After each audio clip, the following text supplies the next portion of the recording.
কি করছো সেমি?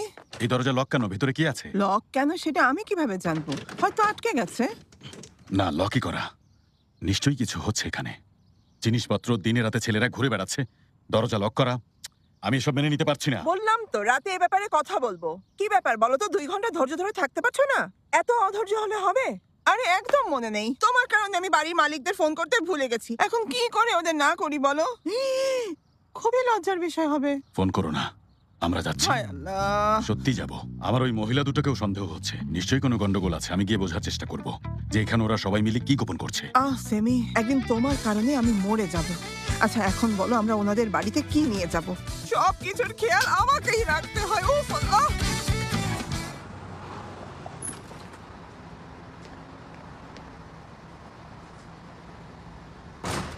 ওটা তোমার কাছে কি করছে? কোনটা? ওই টপটা সেলেন। আচ্ছা, ওটার কথা বলছো। মার্ভের বাড়িতে সূর্যের আলো তেমন যায় না, তাই আমার বাগানে লাগাতে দিয়েছে। আশা করি কালকের মধ্যে প্রেজেন্টেশন রেডি হয়ে যাবে। তুমি অফিসে এটা ক্লিয়ারলি বলেছো, একই কথা বারবার বলার দরকার নেই। ও আচ্ছা, দরকার নেই। নেই। আচ্ছা দেমির, তুমি রাগ দেখানোর সুযোগ খুঁজছো?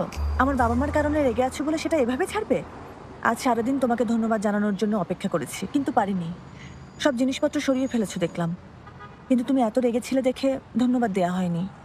ধন্যবাদ দিতে হবে না, তবে এই ধরনের পরিস্থিতিতে আর কখনো ফেরো না। তুমি জানো ইচ্ছে করে করিনি।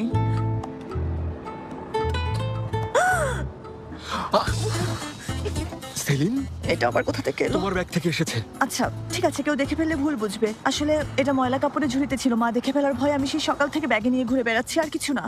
আমি আমার ময়লা কাপড় ঝুড়িতে রাখি না, যখনই খুলি সাথে সাথে ধুয়ে ফেলি। ও তাই? আচ্ছা তোমার টি শার্ট দিয়ে আমি কি করব? কেন সাথে নিয়ে ঘুরছি বলো তো? কালকে ঘর পরিষ্কার করার সময় হয়তো কোনোভাবে আমার কাপড়ের সাথে মিশে গেছে।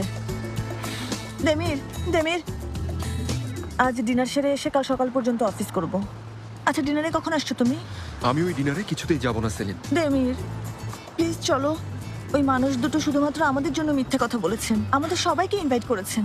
তুমি না এলে বাবা মা জিজ্ঞেস করবে আপনাদের ভাতিজা কোথায়, আরো ঝামেলা বাড়বে। চলো না। আমি তো ওনাদেরকে মিথ্যে বলতে বলিনি সেলিন, তুমি বলেছো, তাই এই মিথ্যে নাটক তুমিই সামলাও। কোথায় যাচ্ছ? হোটেলে থাকি, সেখানেই যাচ্ছি। আশা করি ওনারা কালকের মধ্যেই চলে যাবেন। মোটেও না, তারা সেই সিনপ থেকে এসেছে, মাত্র এক রাত থেকেই চলে যাবে। তুমি কয়েকদিন হোটেলে থাকবে আর এমন কি?